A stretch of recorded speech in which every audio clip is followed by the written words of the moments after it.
আসসালামু আলাইকুম। আজ 17 আগস্ট 2024 শনিবার। শুরু করছি চেঞ্জ টিভি প্রতিদিনের গল্প অনুষ্ঠান।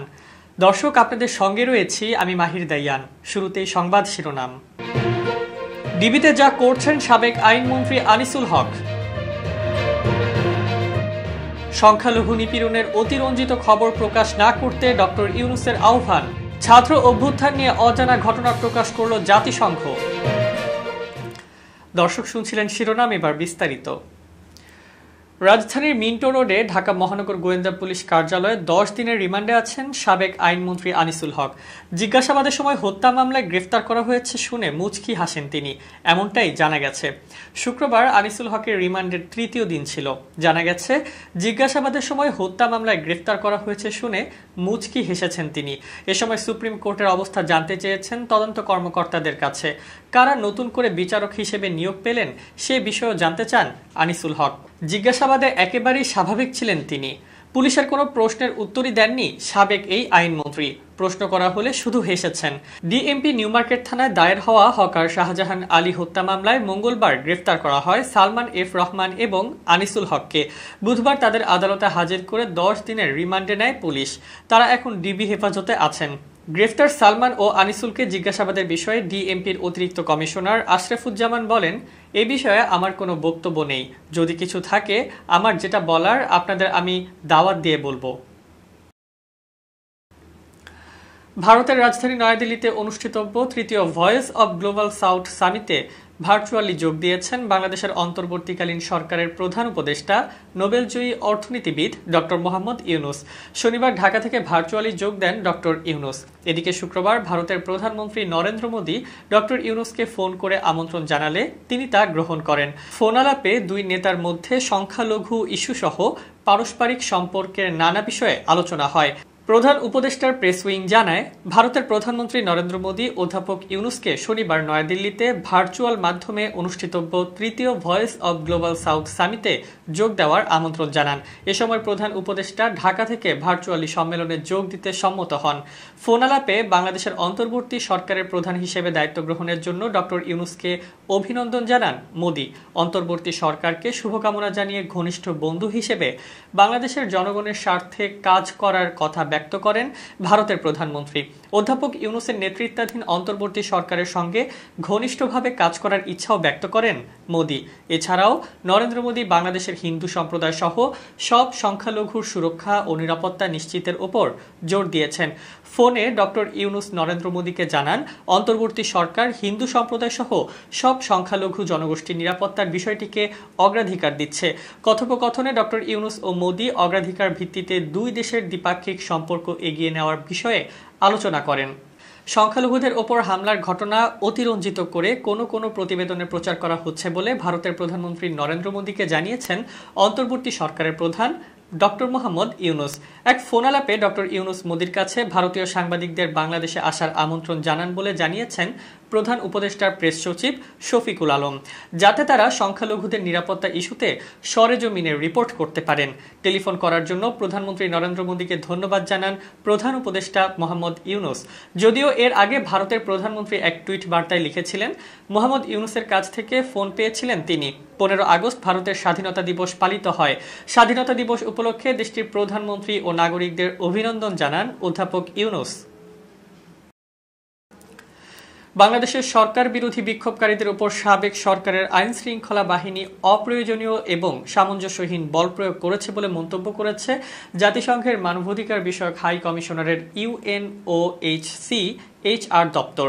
আন্দোলন দমনে ব্যাপক মাত্রায় বিচার বহির্ভূত হত্যাকাণ্ডের ঘটনা ঘটেছে বলেও মন্তব্য করেছে UNOHCHR।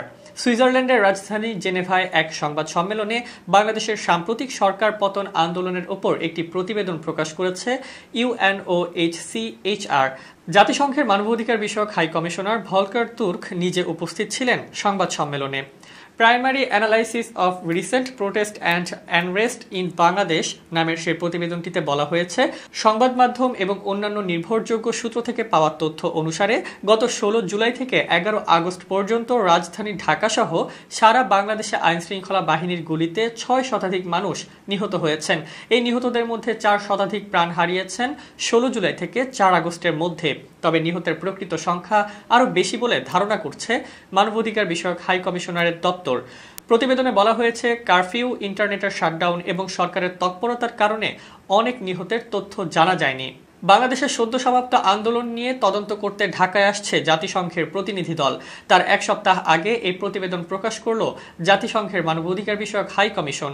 প্রতিবেদনে শিক্ষার্থীদের শান্তিপূর্ণ আন্দোলন কিভাবে সহিংস হয়ে উঠল সে সম্পর্কেও উল্লেখ করা হয়েছে। বলা হয়েছে, যারা আন্দোলনকে সহিংস করে তোলার পক্ষে ছিল তাদের এবং যারা এই আন্দোলনকে অসহিংস রাখতে চেয়েছিল তাদের, অর্থাৎ উভয় পক্ষকে লক্ষ্য করে ঢালাওভাবে রাবার বুলেট, টিয়ারশেল এবং প্রাণঘাতী অস্ত্র ব্যবহার করেছে আইন শৃঙ্খলা ও নিরাপত্তা বাহিনীর সদস্যরা। এমনকি আন্দোলনকারীদের লক্ষ্য করে হেলিকপ্টার থেকে গুলি ছোড়ার ঘটনাও ঘটেছে। সেই সঙ্গে চলেছে নির্বিচারে গ্রেপ্তার ও আটক। শিক্ষার্থী জনতাও অবশ্য নিষ্ক্রিয় ছিল না। তারাও পুলিশ ও সেনা সদস্যদের লক্ষ্য করে ইটপাটকেল ছুড়েছে, সংঘবদ্ধ হামলা চালিয়েছে। তবে তাদের অধিকাংশের হাতে আগ্নেয়াস্ত্র দেখা যায়নি। দুপক্ষের এই সংঘাতে আহত হয়েছেন হাজার হাজার আন্দোলনকারী, তাদের সমর্থক এবং সাংবাদিকরাও।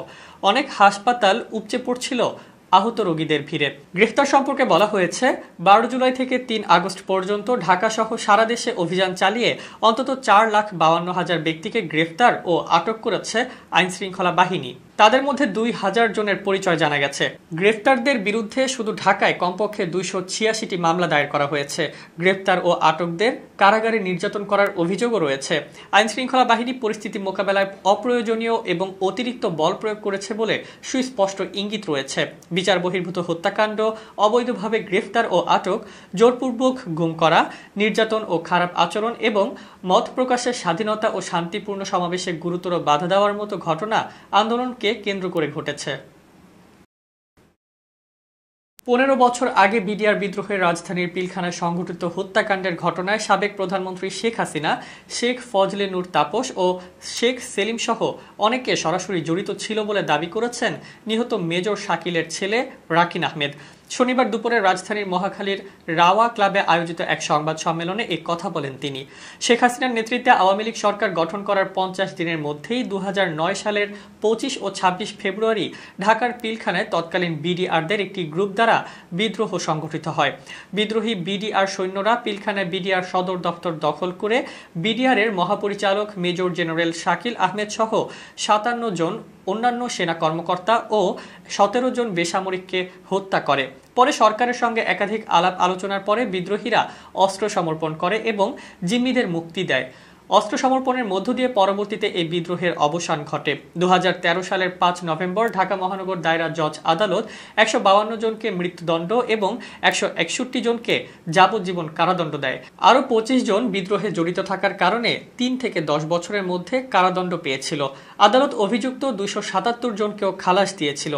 ১৫ বছর আগের ওই হত্যাকাণ্ডের ঘটনায় সাবেক প্রধানমন্ত্রী শেখ হাসিনা, ঢাকা দক্ষিণ সিটির মেয়র ফজলে নূর তাপস সহ আরও অনেকে সরাসরি জড়িত ছিল বলে রাজধানীর মহাখালীর রাওয়া ক্লাবে আয়োজিত এক সংবাদ সম্মেলনে দাবি করা হয়। এ সময় নিহত সেনা কর্মকর্তা কর্নেল শফিকের ছেলে অ্যাডভোকেট সাকিবুর বলেন, লেফটেন্যান্ট জেনারেল জাহাঙ্গীর আলম সেই সময় কোয়ার্টার মাস্টার জেনারেল হিসেবে বিডিআর হত্যাকাণ্ডের তদন্ত কমিটিতে ছিলেন। রিপোর্টটি প্রকাশ করেছেন, সেটি ৩ দফা সংশোধন করার পর মিডিয়ায় দেওয়া হয়েছিল। তিনি সেই রিপোর্টের র কপি প্রকাশের দাবি জানান। এ সময় নিহতের পরিবাররা ২৫ ফেব্রুয়ারিতে বিডিআর বিদ্রোহ না বলে বিডিআর হত্যাকাণ্ড বলার জন্য সকলের প্রতি অনুরোধ করেন। নিহত পরিবারের সদস্যরা বলেন, এই হত্যাকাণ্ডের পেছনে ভারতের হাত রয়েছে। এছাড়া হত্যাকাণ্ডের ঘটনায় ডাল ভাত নিয়ে দ্বন্দ্বের যে কথা প্রচার করা হয় তা সত্য নয়। এই হত্যাকাণ্ডটি ভিন্ন খাতে নিতেই এমন কথা প্রচার করা হয়েছিল। বৈষম্য বিরোধী ছাত্র আন্দোলনে হতাহতদের সরকারি হাসপাতালে বিনামূল্যে চিকিৎসা সহ যাবতীয় চিকিৎসা ব্যয়ভার বহন করবে সরকার। এক বিজ্ঞপ্তিতে এ তথ্য জানিয়েছে স্বাস্থ্য ও পরিবার কল্যাণ মন্ত্রণালয়ের স্বাস্থ্যসেবা বিভাগ। একই সঙ্গে প্রয়োজনে বেসরকারি হাসপাতালে চিকিৎসাধীন ছাত্র জনতার সব বিল সরকার বহন করবে বলে জানানো হয়েছে।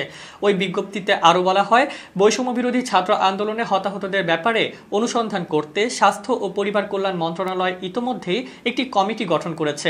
এছাড়া বেসরকারি মেডিকেল কলেজ হাসপাতাল, বেসরকারি হাসপাতাল ও ক্লিনিকগুলোকেও বৈষম্য বিরোধী ছাত্র আন্দোলনে আহত ছাত্র জনতার চিকিৎসা বিল গ্রহণ না করার অনুরোধ জানানো হয় ওই বিজ্ঞপ্তিতে। এই মুহূর্তে রাজনৈতিক দল গঠনের কোনো পরিকল্পনা তাদের নেই বলে জানিয়েছেন বৈষম্য বিরোধী ছাত্র আন্দোলনের সমন্বয়ক এবং অন্তর্বর্তী সরকারের উপদেষ্টা মোহাম্মদ নাহিদ ইসলাম। নিজের ফেসবুক আইডিতে এক পোস্টে এ কথা জানান তিনি। মোহাম্মদ নাহিদ ইসলাম ফেসবুকে লিখেন, রাজনৈতিক দল গঠন আমাদের গণ অভ্যুত্থানের অভিমুখ না। এই মুহূর্তে প্রয়োজন অভ্যুত্থানে আহত ও শহীদদের পরিবারের পাশে দাঁড়ানো, নতুন করে দেশ গঠন, সংস্কার ও অভ্যুত্থানের স্পিরিট ও জাতীয় ঐক্য ধরে রাখা। ছাত্র জনতা ও অন্তর্বর্তীকালীন সরকার সে লক্ষ্যে কাজ করবে।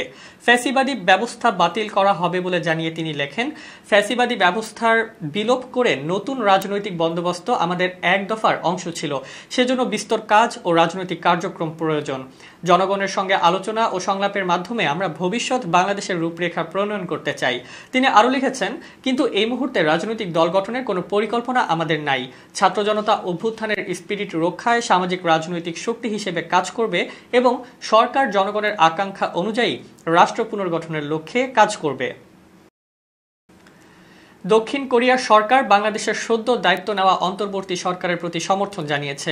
পররাষ্ট্র মন্ত্রণালয়ের জনকূটনীতি বিভাগ থেকে পাঠানো এক সংবাদ বিজ্ঞপ্তিতে এ তথ্য জানানো হয়। বিজ্ঞপ্তিতে বলা হয়, কোরিয়ার পররাষ্ট্র মন্ত্রণালয় থেকে প্রকাশিত এক আনুষ্ঠানিক বিবৃতিতে মুখপাত্র জানান, কোরিয়া সরকার আশা করছে বাংলাদেশের অন্তর্বর্তীকালীন সরকারের অভিষেকের ফলে দেশে দ্রুত শান্তি শৃঙ্খলা ফিরে আসবে। আমরা কোরিয়া বাংলাদেশ সম্পর্ক জোরদার করতে এবং আমাদের অংশীদারিত্বকে এগিয়ে নিতে অন্তর্বর্তীকালীন সরকারের সঙ্গে কাজ করার অপেক্ষায় রয়েছি। সাবেক প্রধানমন্ত্রী শেখ হাসিনা ও শিক্ষামন্ত্রী মহিবুল হাসান চৌধুরী নওফেল সহ ৩৪ জনকে আসামি করে চট্টগ্রামের চান্দগাঁও থানায় হত্যা মামলা করা হয়েছে। মোহাম্মদ পারভেজ নামে এক ব্যক্তি বাদী হয়ে এ মামলা করেছেন। মামলায় অজ্ঞাত আরও ৪০ থেকে ৫০ জনকে আসামি করা হয়েছে। মামলার বাদী কক্সবাজার জেলার মহেশখালী উপজেলার মোহাম্মদ শাহ ঘোনা এলাকার ছালেহ আহমদের ছেলে। মামলার এজাহারে বাদী পারভেজ উল্লেখ করেন, আমার ভাতিজা তানভীর সিদ্দিকী নগরীর আশেকান আউলিয়া ডিগ্রি কলেজের এইচএসসি পরীক্ষার্থী। গত ১৮ জুলাই দুপুর অনুমান ২টা ৪০ মিনিটে শাটডাউন কর্মসূচিতে অংশগ্রহণ করে মুরাদপুর থেকে শান্তিপূর্ণভাবে মিছিল নিয়ে চান্দগাঁও থানাধীন বহদ্দার হাট কাঁচা বাজারের সামনের সড়কে অবস্থান করে। ওই দিন বিকাল ৪টা ২০ মিনিটে সাবেক প্রধানমন্ত্রী শেখ হাসিনা ও সাবেক শিক্ষামন্ত্রী মহিবুল হাসান চৌধুরী নওফেলের নির্দেশে বিবাদীরা ধারালো চাপাতি, কিরিচ সহ মারাত্মক আগ্নেয়াস্ত্র সহ চাঁদগাঁও ওয়াবদা অফিসের দিকে এসে বৈষম্য বিরোধী ছাত্র আন্দোলনকারী আমার ভাতিজা তানভীর সিদ্দিকী সহ অন্য শিক্ষার্থীদের দিকে ইট পাটকেল নিক্ষেপ সহ এলোপাতাড়ি গুলি বর্ষণ করতে থাকে। এতে আমার ভাতিজা তানভীর সিদ্দিকী গুলিবিদ্ধ হয়। কোটা সংস্কার আন্দোলনকারী সহ অনেকেই গুলিবিদ্ধ হয়ে গুরুতর আহত হয়। তাকে উদ্ধার করে চট্টগ্রাম মেডিকেল কলেজ হাসপাতালে নিয়ে গেলে চিকিৎসক পরীক্ষা নিরীক্ষা করে মৃত ঘোষণা করেন। একই স্থানে গুলিবিদ্ধ হয়ে চট্টগ্রাম বিশ্ববিদ্যালয় ছাত্র হৃদয় চন্দ্র তরুয়া, ঢাকা মেডিকেল কলেজ হাসপাতালে এবং বহদ্দার হাট কাঁচাবাজার মুদির দোকানের কর্মচারী পথচারী সাইমন প্রকাশ মাহিন চট্টগ্রাম মেডিকেল কলেজ হাসপাতালে চিকিৎসাধীন অবস্থায় মারা গেছেন। এবার খুব জরুরি ১ মিনিট জানাচ্ছেন ইউনেস্কো ক্লাব পুরস্কার বিজয়ী সাংবাদিক আমিরুল মোমিনিন মানিক। খুব জরুরি ১ মিনিটে প্রত্যেককে আমন্ত্রণ। প্রিয় বন্ধুরা, এই শহরে অনেকেই বাড়ি ভাড়া করে থাকেন, আবার কিছু সংখ্যক মানুষ নিজের বাড়িতে থাকেন। যারা বাড়ি ভাড়া করে থাকেন তারা বিভিন্ন সময়ে বিপত্তির মুখোমুখি হন। যেমন প্রতি বছরই দ্বিগুণ বাড়ি ভাড়া বাড়িয়ে দেন বাড়িওয়ালারা। এইসব অসঙ্গতির প্রতিকারের জন্যে বাড়ি ভাড়া নিয়ন্ত্রণ আইন রয়েছে। সেই আইনের অধীনে আপনি প্রতিকার পেতে পারেন। যদি বাড়িওয়ালার সঙ্গে আপনার দ্বন্দ্ব তৈরি হয় তাহলে আপনি জজ কোর্টে গিয়ে এই ধরনের একটি মামলা দায়ের করতে পারেন। তখন আপনাকে আর বাড়িওয়ালাকে ভাড়া দিতে হবে না, আপনি আদালতে ভাড়া দেবেন। আদালত বাড়িওয়ালাকে বুঝিয়ে দেবেন ন্যায্যতার সঙ্গে ভাড়া নির্ধারণ করার পর। প্রিয় বন্ধুরা, ভালো থাকবেন সবাই, শুভেচ্ছা নিরন্তর। এবার দেশের বাইরের প্রসঙ্গ। ফিলিস্তিনের গাজায় যুদ্ধবিরতির লক্ষ্যে কাতারের দেশটির স্বাধীনতাকামী সংগঠন হামাস ও ইসরায়েলি কর্তৃপক্ষের মধ্যে দুদিন ধরে চলা আলোচনায় যুক্তরাষ্ট্রের প্রস্তাব করার নতুন শর্তাবলীকে প্রত্যাখ্যান করেছে হামাস। ফিলিস্তিনের গাজা উপত্যকায় গত 10 মাসেরও বেশি সময় ধরে ইসরায়েল ও হামাসের মধ্যে চলতে থাকা যুদ্ধের ইতি টানতে দুপক্ষকে একটি যুদ্ধবিরতিতে পৌঁছানোর জন্য আন্তর্জাতিক চাপ ক্রমশ বাড়ছে। খবর আরব নিউজের। ইসরায়েলের চাপাচাপিতে এবার বাইডেন যুদ্ধবিরতির প্রস্তাবে নতুন শর্ত জুড়ে দিয়েছেন। হামাস ছাড়াও ইরান এবং তার ছায়া সহযোগীদের ইসরায়েলে হামলা বন্ধের শর্ত যুক্ত করেছেন বাইডেন। এদিকে হামাসের শর্ত প্রত্যাখ্যানের পরও যুক্তরাষ্ট্রের প্রেসিডেন্ট জো বাইডেন আলোচনার অগ্রগতিকে সন্তোষ প্রকাশ করে বলেছেন, আমরা এত কাছাকাছি আর কখনো পৌঁছাইনি। মার্কিন পররাষ্ট্র দপ্তর জানায়, পররাষ্ট্রমন্ত্রী অ্যান্টনি ব্লিংকেন আলোচনার প্রস্তাবগুলোকে আরও সামনে এগিয়ে নিতে এ সপ্তাহের মধ্যেই মধ্যপ্রাচ্যে সফরে আসছেন। গত 31 জুলাই ইরানে এক হামলায় হামাসের রাজনৈতিক প্রধান ইসমাইল হানিয়াকে হত্যার পর অভিযোগের আঙুল তোলা হয় ইসরায়েলের প্রতি। ইরান জানায় এই হত্যাকাণ্ডের প্রতিশোধ নেওয়া হবে। এই ঘটনায় মধ্যপ্রাচ্যে আরও ব্যাপক আকারে যুদ্ধ ছড়িয়ে পড়ার আশঙ্কার মধ্যে পশ্চিমা দেশগুলোর পাশাপাশি ওয়াশিংটনও তৎপর হয়ে ওঠে গাজায় স্থায়ী যুদ্ধবিরতি টানতে। এ বিষয়ে গত মে মাসে মার্কিন প্রেসিডেন্ট জো বাইডেনের প্রস্তাবিত একটি প্রাথমিক পরিকল্পনা নিয়ে সামনে এগিয়ে আসে মিশর, কাতার ও যুক্তরাষ্ট্রের মধ্যস্থতাকারীরা। বাইডেন অবশ্য পরে জানিয়েছেন, ইসরায়েলের প্রস্তাবনার আলোকেই তিনি ওই চুক্তির কাঠামোটি উপস্থাপন করেছিলেন। কয়েক মাসের আলোচনার পরও যুদ্ধবিরতিতে পৌঁছাতে এবং ইসরায়েলি জিম্মিদের মুক্তির বিষয়ে কোনো সমাধানে আসতে ব্যর্থ হয় সব পক্ষ। অবশ্য দুদিন ধরে শুরু হওয়া এবারের আলোচনাটি খুবই গঠনমূলক বলে জানিয়েছেন মধ্যস্থতাকারীরা। দর্শক, শেষ করছি প্রতিদিনের গল্পের আজকের গল্প। changetv.press বাংলাদেশের ইউটিউব জার্নালিজমের অগ্রদূত। ভিজিট করুন এর ওয়েবসাইট www.changetv.press, youtube.com/changetvpress এবং সাবস্ক্রাইব করুন চ্যানেলটি। নিয়মিত লাইক, কমেন্ট ও শেয়ার করে আপডেট রাখুন নিজেকে। ভালো থাকুন, নিরাপদে থাকুন। শুভেচ্ছা নিরন্তর।